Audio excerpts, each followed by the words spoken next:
फिलहाल भारत के अंदर दौर चल रहा है बड़े बड़े प्रोजेक्ट्स के एग्जीक्यूशन का। कई प्रोजेक्ट्स, चाहे वो MTHL हो, मल्टी मेट्रो प्रोजेक्ट्स हो, बड़े बड़े एक्सप्रेसवेज, ये अनाउंस हो रहे हैं, बन रहे हैं और लोगों के लिए समर्पित भी किए जा रहे हैं। लेकिन देश के इतिहास के अंदर इंफ्रास्ट्रक्चर का काल हमेशा अच्छा नहीं रहा है और जिसकी वजह से देश में कई मेगा फेलियर इंफ्रा प्रोजेक्ट्स भी रहे हैं, जहां पर multiple of billion dollars invest किए गए, हजारों लोगों ने अपने स्टेक्स लगाए, लेकिन ये प्रोजेक्ट कभी कंप्लीट नहीं हो पाया। क्या है ये प्रोजेक्ट्स, एक एक करके समझते हैं।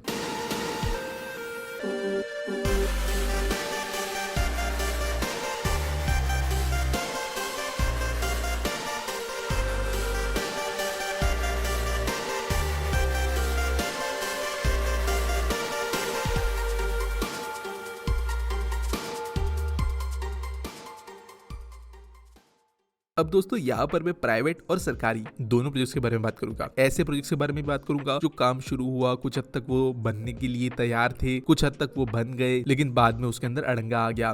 तो ये एक एक करके समझते हैं। पहला है एम्बी वैली सिटी। वैसे एक डेडिकेटेड वीडियो में यहाँ पर बना चुका हूँ एम्बी वैली सिटी पे, लेकिन महाराष्ट्र के लोनावला के पास में सहारा ग्रुप ने एम्बी वैली सिटी बनाने का डिसीजन लिया था। एम ये था कि self sustaining high and lifestyle city बनाया जाए जो कि हाई पेइंग एफ्लुएंट बायर्स को अट्रैक्ट करे। विलास, गोल्फ कोर्सेस, आर्टिफिशियल लेक्स और एक प्राइवेट एयरपोर्ट यहाँ पे बनाया गया। इनफैक्ट ये एयरपोर्ट जब बन गया था उसके बाद में पहली देश की प्राइवेट स्काई डाइविंग क्लब जो है वो यहाँ शुरू हुआ था। यहाँ पे 10,600 एकड़ में फैला हुआ ये जो शहर था, यहाँ पे schools, hospital, entertainment facilities, luxurious resorts, सब कुछ था। एलीट बायर्स और NRIs ने यहाँ पे इन्वेस्टमेंट भी किया। European themed architecture, eco friendly initiatives, recreational spaces, यहाँ पे बहुत चीजें बना के सहारा ग्रुप रेडी करके डिलीवर कर चुकी थी। लेकिन तब आता है सहारा ग्रुप का स्कैम। अब जानते ही होंगे कि सहारा ग्रुप जो है वो तकरीबन 10 साल पहले लीगल बैटल्स में अटकना शुरू हुआ। सेबी जो है वो इनके अनरजिस्टर्ड इन्वेस्टमेंट्स को तब टारगेट करना शुरू करती है। अब स्कैम क्या था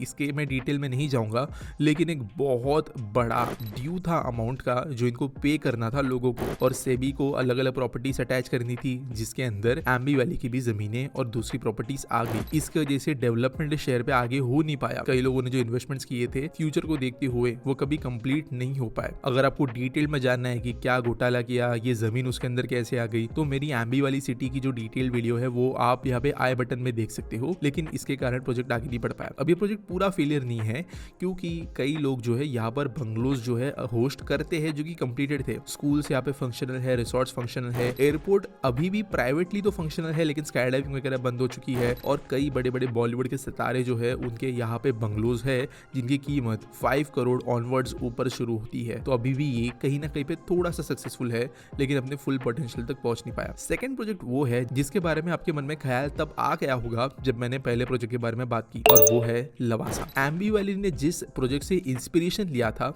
वो प्रोजेक्ट था लवासा। हिंदुस्तान कंस्ट्रक्शन कंपनी, उन्होंने यूरोप के पोर्टोफिनो सिटी से इंस्पिरेशन लेते हुए सस्टेनेबल लिविंग और एक लग्जूरियस लाइफस्टाइल देते हुए पुणे के पास में 25,000 एकड़ की जमीन पर लवासा को डिजाइन करने का काम शुरू किया। Residential, commercial, educational zones, hub एक टूरिज्म का यहाँ पे बनाना, IT पार्क्स, रिटायरमेंट होम्स, सब चीजों को यहाँ पर डिजाइन करके बनाने की शुरुआत हुई। यहाँ पर डैम्स बनाए गए, आर्टिफिशियल वाटर बॉडीज को बनाने के लिए इतनी जमीन ली गई कि ये ग्लोबल लेवल पे one of the biggest projects था। लेकिन यहाँ पर आने लगे लीगल चैलेंजेस। लीगल चैलेंजेस में दो मुख्य चीजें ये थी कि शरद पवार जी की जो डॉटर है उनके husband Yashomala leasing and finance company के साथ में यहाँ पर एक पार्टनर थे, जिसके कारण यहाँ पर बहुत परमिशंस लिए बिना चीजें बनाई गई। जमीन बहुत ही सस्ते रेट्स पर गवर्नमेंट ने यहाँ पे दे दी थी जो ऑब्वियसली ठीक नहीं था। यहाँ पर हिल अथॉरिटी जो होती है जो एक पर्टिकुलर हाइट तक ये कंस्ट्रक्शन अलाउ करती है उसका उल्लंघन करते हुए बड़ी बिल्डिंग्स बनाई गई। अप्रूवल्स जो है वो बहुत जगह पे जो लेने जरूरी होते हैं अलग अलग अथॉरिटी से वो लिए नहीं गए, जिसकी वजह से कई सारे लॉसूट्स यहाँ पे आए और कामों को रोका गया, जिसकी वजह से ये प्रोजेक्ट ठप पड़ा। हालांकि कुछ इन्वेस्टर्स ने पैसा कमाया है, स्पेशली पॉलिटिशियंस ने, लेकिन जो मेजर इन्वेस्टर्स थे चाहे वो SCC हो या फिर प्राइवेट लोग जिन्होंने यहाँ पे बंगले खरीदे थे, अपार्टमेंट्स खरीदे थे, वो फंस गए। लवासा का काम बंद होने के बाद में कुछ सालों तक तो लोग यहाँ पे प्री वेडिंग शूट करने या घूमने फिरने जाते थे, लेकिन मेंटेनेंस एंड अपकीप न होने की वजह से लवासा आज एक घोस्ट टाउन बन चुका है और यहाँ पे आगे भी कोई खास प्रोग्रेस होने नहीं वाला। जैसे ये जो प्रोजेक्ट है लवासा, ये हमारे चैनल का one of the most viewed videos है जिसके अंदर मैंने ये पूरा स्कैम लवासा का डिटेल में कवर किया है, तो वो भी आप आई बटन से देख सकते हो। Number 3, India tower. दोस्तों इंडिया टावर का ओरिजिनल नाम था पार्क यार्ड टावर, जो सदर्न मुंबई के अंदर एक 126 मंजिला 718 मीटर का एक स्काई स्क्रेपर होने वाला था। अब कई लोगों को ऐसे लगता है कि ये प्रोजेक्ट कभी भी ड्राइंग बोर्ड से बाहर नहीं आया, ये बस एक कंसेप्ट था। लेकिन आप लोगों को ये जानकर हैरानी होगी कि इंडिया टावर का ग्राउंड कंस्ट्रक्शन जो है वो शुरू हो गया था और फाउंडेशन तक बन गया था। ये प्रोजेक्ट जो है ये फॉस्टर एंड पार्टनर्स इन्होंने डिजाइन किया था, जो दुनिया की लीडिंग आर्किटेक्चरल फर्म है। अल्ट्रा मॉडर्न स्काईस्क्रेपर, एरोडायनेमिक डिजाइन जिसके अंदर cutting edge green building technologies का इस्तेमाल होने वाला था, विंड टर्बाइंस लगाए जाने वाले थे, वाटर रिसाइकलिंग सिस्टम्स और लग्जूरियस होटल्स के साथ साथ यहाँ पे रेजिडेंसेस एंड रिटेल स्पेसेस भी होने वाले थे। जब काम शुरू हो गया तब तो इसको सारे क्लियरेंसेस मिल गए थे, लेकिन प्रॉब्लम तब आया जिस जमीन पे इंडिया टावर बन रहा था, जो आज के गिरगांव के एरिया के पास में आता है, यहाँ पर जमीन की ओनरशिप किसकी है, इसके ऊपर कंट्रोवर्सी शुरू हुई और कोर्ट में केस गए जमीन के विवाद को लेकर। तब तो स्टे ऑर्डर आ गया कंस्ट्रक्शन पे, लेकिन उसके बाद में लीगल हर्डल्स बाहर से भी आना शुरू हुए। एनवायरमेंटल क्लियरेंस इस प्रोजेक्ट ने नहीं लिया था, जिसकी वजह से और एक डबल प्रॉब्लम इस प्रोजेक्ट को आ गई। इसके बाद में obviously airport authority of India जो है, जो मुंबई के अंदर स्काईस्क्रेपर्स को 300 मीटर के लिए कैप करने के लिए जिम्मेदार है, उन्होंने भी यहाँ पर इश्यूज क्रिएट किए। जब ये चीजें कोर्ट में अंदर आगे बढ़ने लगी तो डेवलपर्स की कॉस्ट बढ़ने लगी। जनरली प्रोजेक्ट्स को जो है बैंक से लोन लेकर किया जाता है कि जैसे जैसे फ्लैट्स बिकेंगे वैसे वैसे लोन को पूरा किया जाएगा, लेकिन अगर काम नहीं हो रहा है तो ऑब्वियसली ये लोन बढ़ते बढ़ते डेवलपर को बैंक्रप्सी तक ले जाते हैं। इसकी वजह से जो कंपनीज इन्वेस्ट कर रही थी इस प्रोजेक्ट को बनाने के लिए, वो प्रोजेक्ट को छोड़कर भागने लगी और इंडिया टावर फाउंडेशन के आगे कभी बढ़ नहीं पाया। लेकिन आज यहाँ पे क्या हो रहा है, देखो इंडिया टावर की जो जमीन थी ना, वो तो बहुत लंबे समय तक कंट्रोवर्सी में थी, लेकिन फाइनली यहाँ पर मल्टीपल चेंज ऑफ ओनरशिप्स हुए, कुछ और प्रोजेक्ट्स हुए, लेकिन यहाँ पर अभी फाइनली प्रेस्टीज बिल्डर्स जो है वो प्रेस्टीज ओशन व्यू नाम से 2 टावर्स बना रहे हैं, जो 300 मीटर प्लस होगी और one of the tallest buildings होगी देश के अंदर। लेकिन ऑब्वियसली इंडिया टावर के लेवल की बिल्डिंग्स नहीं होगी, तकरीबन 300 मीटर्स की ये बिल्डिंग होने वाली है। नेक्स्ट प्रोजेक्ट है भोपाल रोपवे प्रोजेक्ट। दोस्तों ये प्रोजेक्ट एनविजन किया गया था भोपाल को एक इको फ्रेंडली, टाइम सेविंग और सीनिक ट्रैवल ऑप्शन देने के लिए, जो कि शहर के कई टूरिस्ट अट्रैक्शंस को कनेक्ट करने वाला था। Upper lake, VIP road, Van Vihar national park, ये सब कनेक्शन होने वाला था। इसके अलावा मनोवा भान की टेकड़ी, ये सब भी यहाँ पे कनेक्शंस मिलने वाले थे। किया ये जाता कि स्टेट ऑफ द आर्ट गोंडोलास यहाँ पर मल्टीपल पैसेंजर्स को लेते, काइंड ऑफ आप कह सकते हो बड़े कैपेसिटी के ये बॉक्सेस होते या गोंडोलास होते रोपवे प्रोजेक्ट के लिए, और शहर के अक्रॉस टावर्स एंड केबल्स का नेटवर्क बनाया जाता, जो शहर के अंदर के कई एरियाज को कनेक्ट किया जाता। लेकिन फिर इस प्रोजेक्ट को कैंसिल क्यों किया गया? देखो 2-3 कारणों की वजह से। भोपाल कोई बहुत छोटा या पहाड़ी या बहुत ज्यादा जंगल में मौजूद टूरिस्टी शहर नहीं है, ये एक प्रॉपर अर्बन सेंटर है। यहाँ पर रोपवे बनने के विजिबिलिटी स्टडी में एक जो मेजर इशू सामने आया वो ये था कि जो पॉपुलेशन और नीड्स है भोपाल की वो अलग है। कोई दूसरा सिस्टम जैसे बीआरटीएस मेट्रो ये एक्चुअल में डिमांड को फुलफिल कर सकता है, रोपवे की उतनी डिमांड जो है वो कैपेसिटी के हिसाब से मैच नहीं होती, तो रोपवे कम पड़ता। At the same time tourist क्या बहुत ज्यादा नहीं आते भोपाल में, तो जो लोग एक्चुअली भोपाल में पब्लिक ट्रांसपोर्टेशन की नीड महसूस करते हैं उनको अपने घर और काम की जगहों पे जाने के बीच की कनेक्टिविटी चाहिए, ना कि एक सर्किट जो टूरिस्ट प्लेसेस को कनेक्ट कर रहे। इसके वजह से जो इन्वेस्टर्स आने वाले थे, चाहे वो लोन्स के जरिए हो या सरकारें, ये इस प्रोजेक्ट को फंड करने के लिए हिचकिचाने लगी, और इसके वजह से ये देखा गया कि ये प्रोजेक्ट अनवायबल होगा फाइनेंशियली। जो कॉस्ट ऑफ कंस्ट्रक्शन था वो भी बाद में फिजिबिलिटी के दौरान पता चला कि इनिशियल एस्टिमेट से काफी ऊपर जाएगा जमीन वगैरह की महंगाई की वजह से, और इसलिए इस प्रोजेक्ट को स्क्रैप कर दिया गया। इसके अलावा कुछ और एनवायरमेंटल कंसर्न्स भी थे कि जैसे अपर लेक और वन विहार नेशनल पार्क के इकोसिस्टम्स को ये डैमेज करेगा, और एनवायरमेंटल एक्टिविस्ट ने इसके लिए प्रोटेस्ट भी किया। हेरिटेज कंजर्वेशन लॉज भी थे जो यहाँ पर कुछ डिफिकल्टीज ले आ रहे थे, और ये क्लियरली पता चल रहा था कि आने वाले समय में ये प्रोजेक्ट और कॉम्प्लिकेटेड बन जाएगा। तो फाइनली ये प्रोजेक्ट बढ़ गया कैंसिल प्रोजेक्ट्स की लिस्ट में। अगला है कल्पसर डैम प्रोजेक्ट। अब जिन लोगों को नहीं पता, ये एक इतना ज्यादा बड़े स्केल का प्रोजेक्ट था कि ये सोचना ही एक बेवकूफी लगती है लोगों को। देखो अगर आप गुजरात का मैप देखो तो आपको गल्फ ऑफ खंबात नजर आएगा। इसकी वजह से एक बात है कि अगर गल्फ ऑफ खंबात के दोनों तरफ के लोगों को कहीं पे ट्रैवल करना है